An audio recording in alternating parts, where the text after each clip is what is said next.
Welcome to another video from DIY Daily. Just put together a full step-by-step guide, just running you through how to carry out a basic engine service on this Mercedes A-Class A180, and it's the 1.5 CDI. Now this 1.5 is actually the Renault engine, the same as the 1.5 DCI. As you can see, we're using 2-poster ramp. Does make the job a little bit easier, but to be honest, for a basic engine service, it's not too bad without. All you really want to be doing is jacking it up on the front end, probably both sides, putting some axle stands under it. The main reason we want it up is just to get a decent bit of access just underneath to drop the oil out, that's all. Just before we get into the video, if you haven't already subscribed to the channel, just click on the red subscribe button below to make sure you don't miss out on any future content. And in the near future, we'll just be replacing the timing belt on this same vehicle.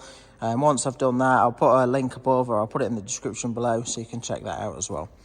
I'll just run you through the filters that we're going to be changing. If you check the links in the description below, I'll put links to all the filters, all the part numbers, where you can get them from, all the oil quantities and right type and everything like that, and all the torque settings as well.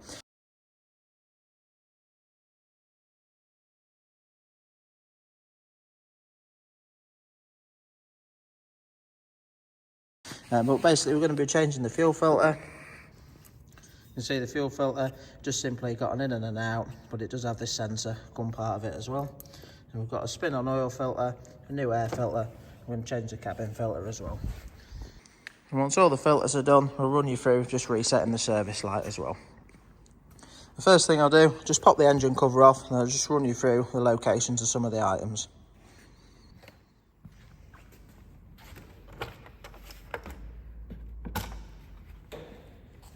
Right, so now that we've got the engine cover off, we'll just run you through the location of some of the filters and the levels that you want to be checking as well. Obviously, if you take your vehicle into a garage, there's a lot of other parts that will get checked. Obviously, all the brakes are checked, the suspension. We're just going to run you through the basic engine service, just changing the filters. One thing you want to always check, you've got your antifreeze, your coolant reservoir there. You always want to check that. Check the level on these. They don't actually have a min and max on the outside of the bottle. If you open the cap up, just inside the cap, the little sort of upside down T that you can see there, that's the level for the top where you want to be setting the level to, that's all.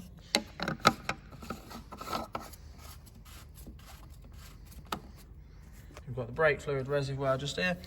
Quick easy way to check it if you can't see it very well, it's fairly clear on here. If you just use a torch and put it in there, you can just see, just sort of lights it up a little bit better. You can see that's actually just above the maximum there, but will not be too much of a problem with that. We've got the screen washer reservoir there. We'll just be topping that out before we start doing any of the filters. It's got a spin on oil filter, quite nice and easy to get to, just down there. Then we've got the air filter housing there, and then just tucked at the back, we've got the fuel filter just there as well. So, the first thing we're going to do is just change the air filter, then we'll change the fuel filter. Once we've changed the fuel filter, we'll just have it running for 5-10 minutes just to get it warm, then we'll run you on to changing the oil after that. Then we'll do the cabin filter and then reset the service light at the end. So the first thing we're going to do is just replace the air filter. Really straightforward. All we're going to need to do is just use some Torx bits just to undo these 2 screws at the front there. I'm just going to want a Torx 25 screwdriver or socket for them.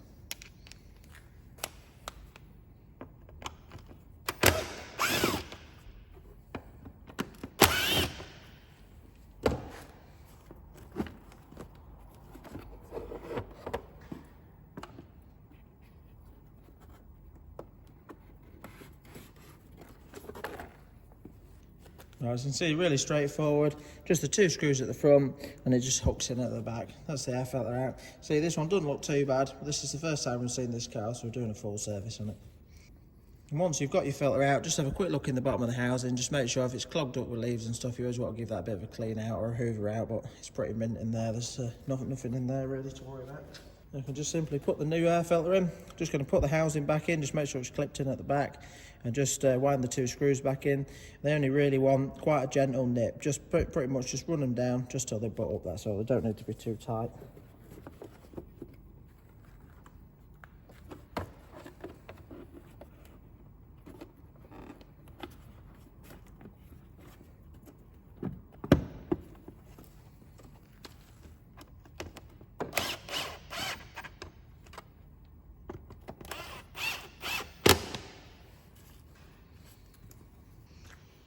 So the air filter's done. You can see that's really straightforward. Next step, just going to go into the fuel filter. Now, you can, obviously I'm fairly confident doing it, but if you're a little bit unsure, you can just put a little paint mark, just so you don't get the pipes mixed up. You could just put a little paint mark on the pipe there, and a paint mark on the filter, just so you know which one goes where. But all we need to do for these clips there, little flat bladed screwdriver, we're just going to undo both of them, just work the two pipes off, and there's just a little connector at the back there. We just need to pinch the bottom bit down, and then you can pull the connector off. You don't need to worry, there is a pipe you can see on the back of it. You don't need to worry about disconnecting that, because all it does is it comes up, and it's actually just this pipe there. So we can take that out with the filter and swap it all over. But once we've got these off, the pipes might be a little bit tight. Sometimes you can just have to work them a little bit just to crack them off, that's all. And once the connector's off, the two pipes are off, we're then going to just need to slacken off this torque screw there. It's like a clamp for the filter, that's all. Once we've done that, you'll be able to just lift the filter out. So we'll just get all that done now.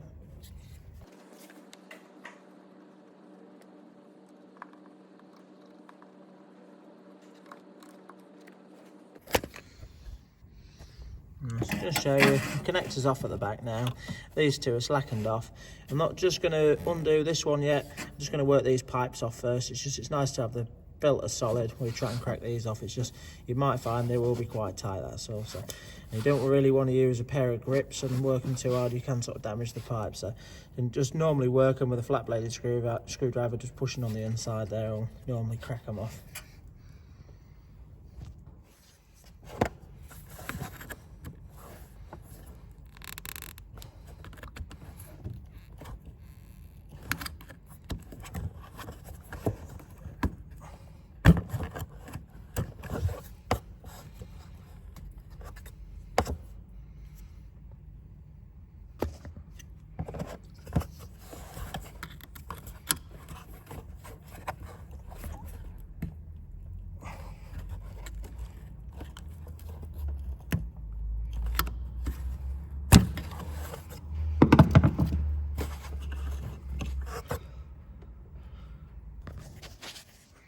So now that we've got the two pipes off, just going to need torque socket, and this E11 is the right size for it, just to crack that bolt off there, that's all.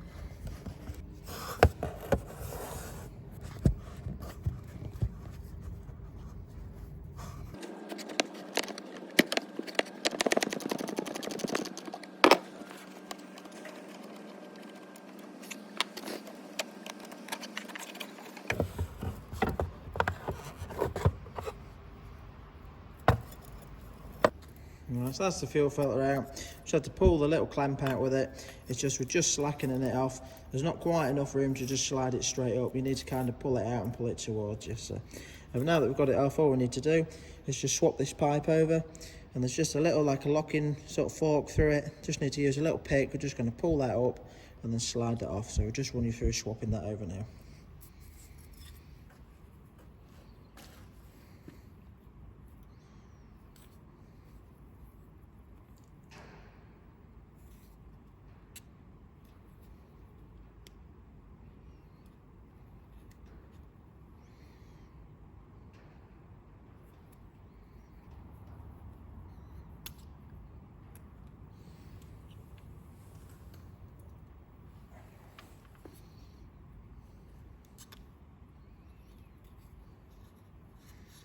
I have a new seal on the new filter. Just make sure I put a little bit of diesel on there and just lube it up a little bit.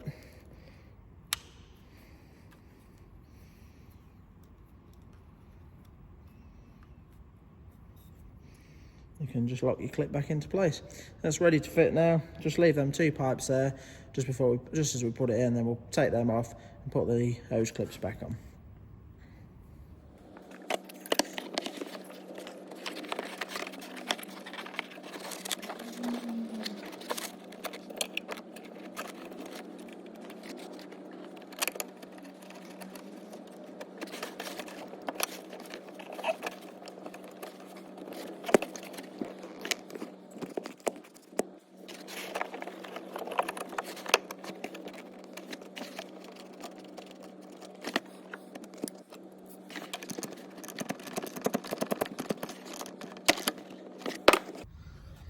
So we've got the two pipes back on now, just need to give them a little nip up. The connector's on, you just need to simply push that into your it click home. I do always like to get the pipes on, the connector on, before I nip the bolt up there. It's just that way you can get it on and then sit it exactly where looks best, and then you can just nip it up once you're done. So just before, when we took this off, this piece here wasn't actually clipped in. It does actually have a little locating peg. It should actually clip into there. You can just see it's got like a piece on the bottom that should just slide over and actually click into that.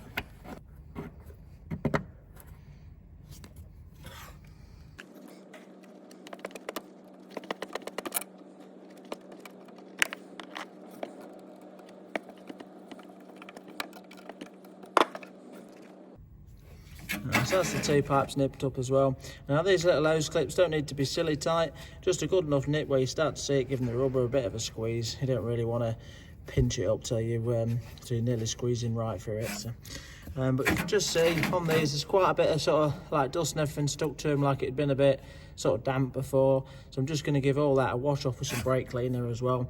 It's just once, if you do that, once you strike it up, it's nice and easy to check and make sure you ain't got any leaks as well.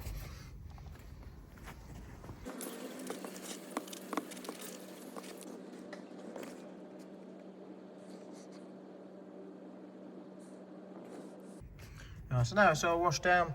Next thing we're going to do is just cycle the ignition a couple of times just to get the pre-pump to kick in, to get some diesel up there before striking it up. Now this one's on a keyless ignition. I've just turned the ignition on. You should hear the pump, just hear the pump in the tank working. Just listen to it until it stops. You can hear it sort of forcing a bit of air back through as well.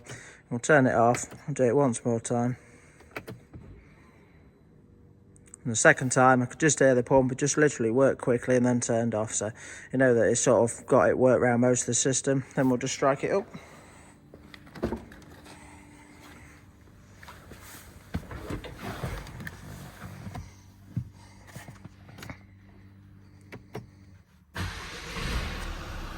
So now that the system's primed, it's just struck straight up. So if you've just tried to strike it up, it'd be cranking for ages trying to get the fuel up there.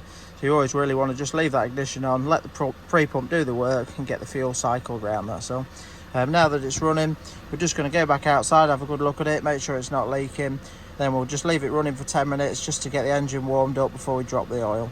We don't have to do this, but I always like to have the oil slightly warm just before dropping it out.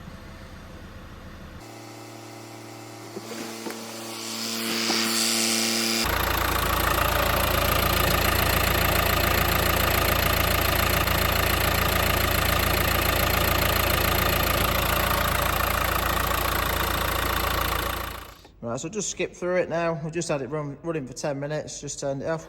The next thing I'm going to do is change the oil and filter. So just going to remove the oil cap.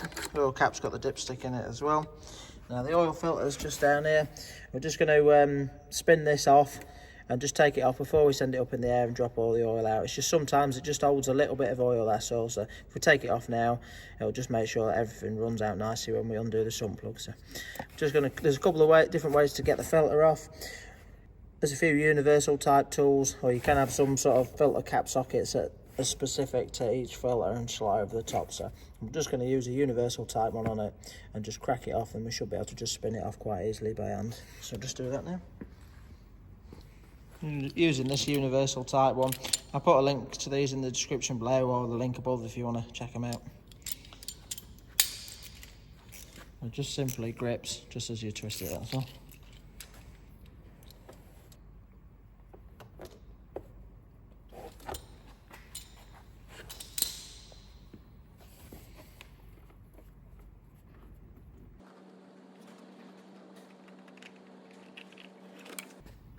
So that's the oil filter off. It hadn't been done up too tight, which is quite nice. Most of the time you find that people put these on really tight. They don't need to be too tight. It's just as good a nip as you can get by hand normally, is what I say. At the minute, I've took this off before taking the under tray off. Because it's sort of facing upwards, you do always lose a bit of oil. At the minute, it's run on the under tray, but obviously using the ramp, once I've got it up in the air, I'll be putting the sump pan underneath it, the drain pan underneath it, so it'll save just coming back up and doing it then. You can obviously take the under tray off first and then take the filter off after, just to save some of it spilling on the under tray, but I'll just wash that off once I've got it up in the air. But now that the filter's off, I'm just going to send the vehicle up in the air and then we'll drop the oil out.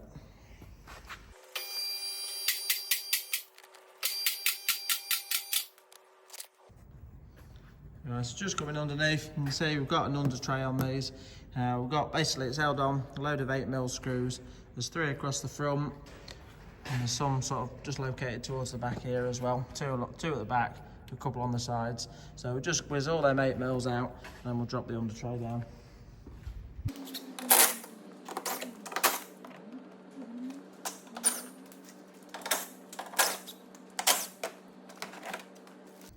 It's just coming up underneath from the front.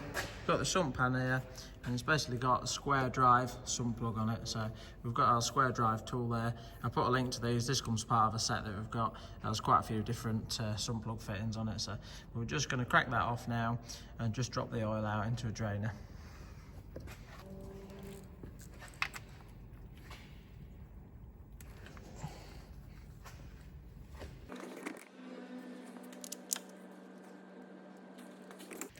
Just see, as you undo the plug, the washer's there. It was sort of stuck up top, so just flicked it just to drop it down so that the washer comes off with the sump plug.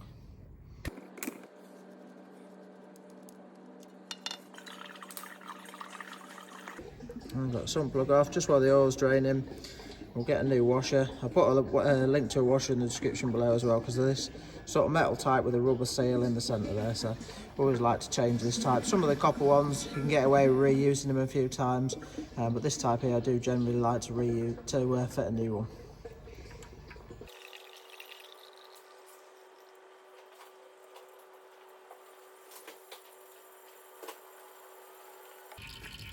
Got a new sump plug washer there.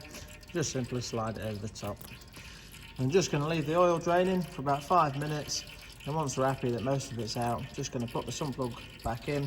The torque setting for this is 25 Newton meters. If you haven't got a torque wrench, 25 Newton meters in mega tight, it's just a good nip really, that's all. So we'll run through that in a minute. Right, so the oil's been draining for a good 10 minutes now, fairly happy with that. I'm just going to refit the sump plug now with a new washer on it. I'm just going to torque it up, as I said, 25 Newton meters.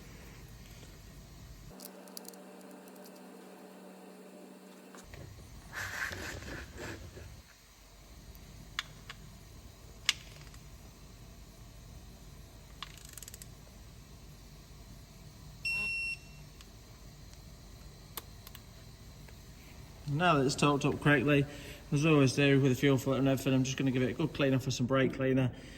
As I said before with the fuel filter, if you get it nice and clean, it's dead easy to see if you've got any leaks.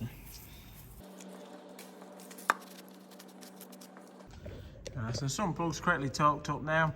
We've cleaned it all up. I'm just going to drop it back down now, fit the new oil filter, run you through the oil capacity, and then we'll just run it up after that. So now, until I've done the oil change, I always like to leave the under tray off. It's always nice to run it just for 5-10 minutes, just so you can keep an eye on it, just check on it, make sure it's got no leaks. And once you're happy, you can refit the under tray after that. So we'll just drop the vehicle back down now.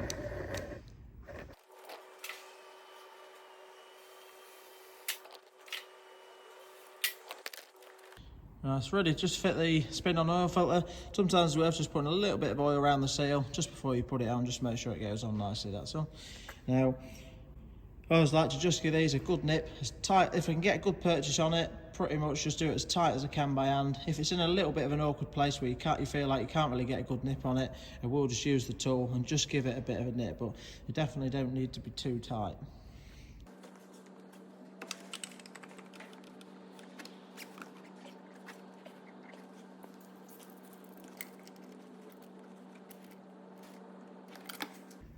That's with the filter there. Couldn't get a really good purchase on that, so I did just give it just that extra little bit of a nip just with the tool there. I'll say it won't much at all. Definitely don't want to be too tight. But now that the filter's on, next thing we'll do is just fill the engine oil up. Now these take 4.5 litres of fully synthetic 0W30. Again, if you check the links in the description below, I'll put links to the correct oil for this one.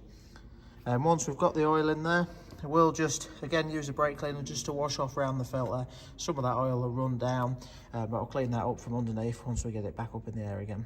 We'll just get some oil in it for now.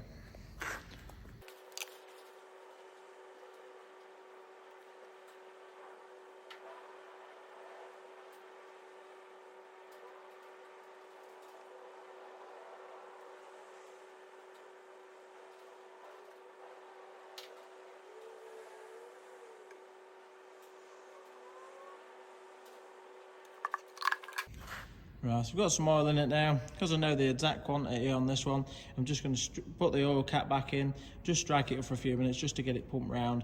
Then we'll just check the level. It'll just be a bit of a rough check at this stage. Really, the best way to check it is just once you've had it running for a bit, just to turn it off, and you really want to let it settle for about 5 minutes to check it properly. But we'll just do that, strike it up, and just run you through checking it and just showing you where it wants to be on the dipstick first. That's all.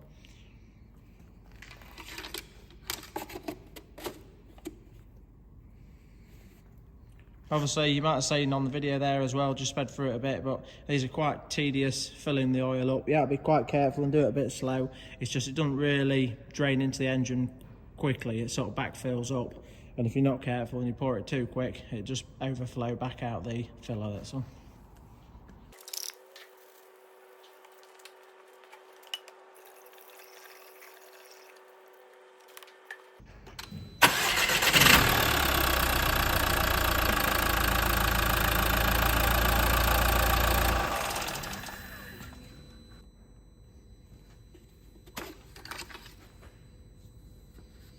It's just had that running there just for a few seconds. It's about 10-15 seconds really is ideal, just to get it pumped around quick. I'm going to pull the dipstick out, just clean it off, and you can just see on the dipstick we've just got the min at the bottom there and the max there. So obviously I really like to set them about 3/4 on the dipstick if I can.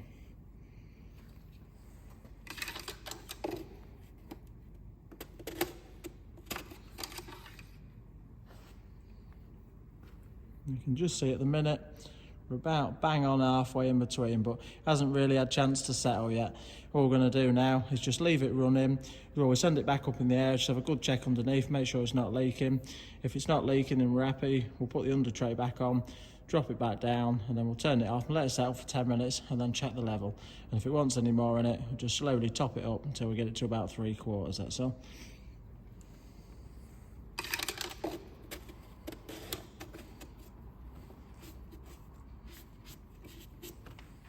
I'll just speed through the next step. We'll send it up and check it. But once we've done that and drop it back down, we'll then run you through replacing the cabin filter and resetting the service light as well.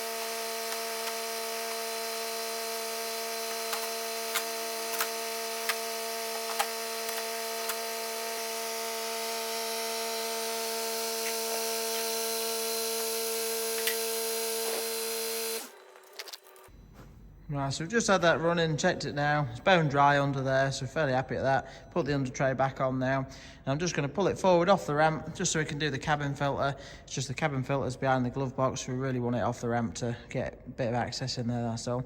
And while we're doing the cabin filter and the service light, we'll just give it a chance for the oil to settle as well. And then we'll just check the oil level at the end and just top it up that little bit if need be. But yeah, we'll just pull it forward off the ramp for now.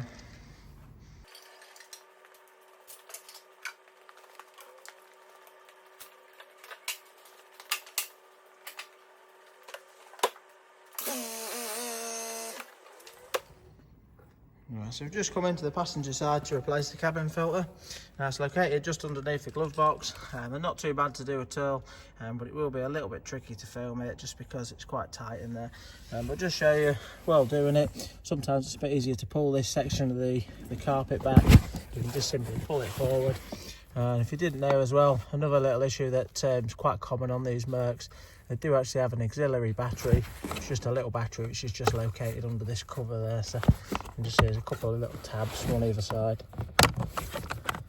And then you can access your battery there as well. So they're quite common, but that's like the auxiliary battery.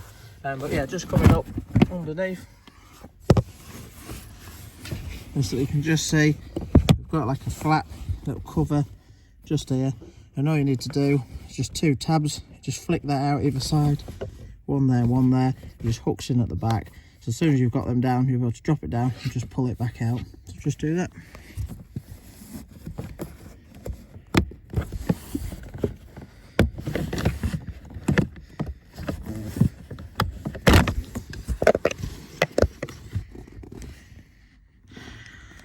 cover out the way, and then this is your cabin filter there. Can be a little bit fiddly, but just sort of get your hands in and you can just work it down. Be a little bit tricky to do it just while holding the camera, so I'm just going to put the camera back down now. I'll just pull this. Sometimes if you pull the carpet back, it just gives you a little bit more room to get it out, that's all, but I'll just work it down now.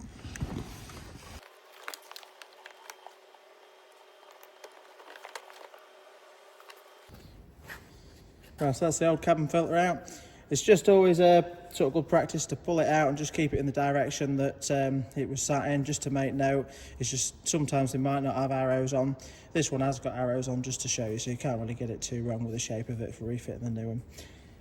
But they are really tight when pulling them out. You can't really pull them straight down, but they're fairly flexible. You need to kind of just pull it and bend it round as you pull it down and out, that's all. But what we're going to do now is just simply locate the new one into place, put the cover back on it, and then we'll run you through the final bit, just resetting the service light.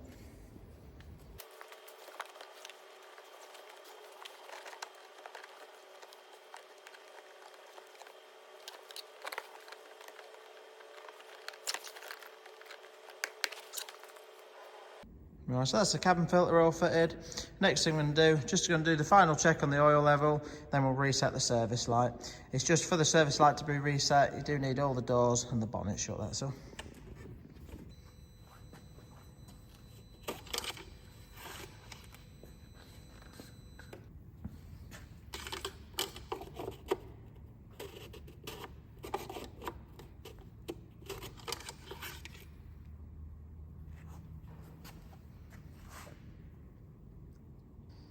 As you can just see there, we're about sort of 2/3 to 3/4. So it's actually only been settled for about 5 minutes, so I'm quite happy at that. Fully sort of overnight, it might be just slightly closer to the max there. So, but really anywhere between the half and the max is okay to set it at. So we'll just pop that back now, shut the bonnet down, and run you through the service light reset.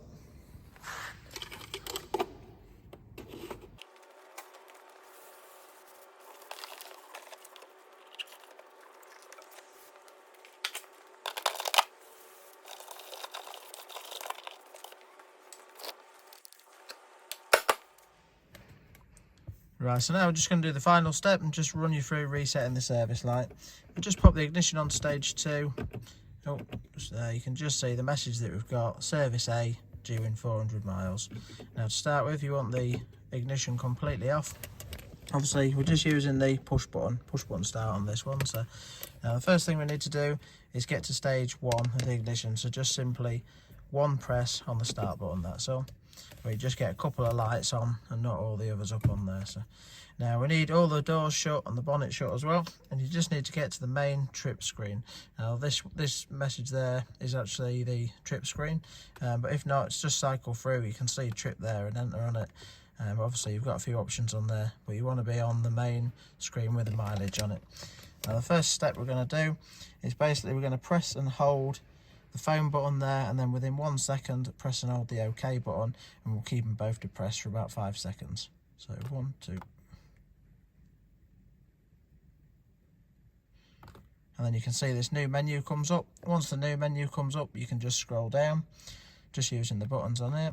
Basically scroll to Assist Plus, press enter on Assist Plus, scroll down to Full Service, select Full Service, and you can scroll down. You want Confirm Full Service, confirm the oil grade. It'll just give you a final message that it can't be undone once you've done it. You can just simply confirm then. And you get the message to say the full service has been completed. Once that's done and cleared, you can just simply exit out the menu. And now when we start that up, you can see that the service message is cleared. So that's the basic engine carried out and the service light reset. Hope you liked the video. If you did, give it a quick thumbs up and subscribe to the channel. And in a month or two, we'll be doing the timing belt on the same vehicle as well, if you want to check that out. And by the time we get around to doing that, I'll add the link in the description for this one as well.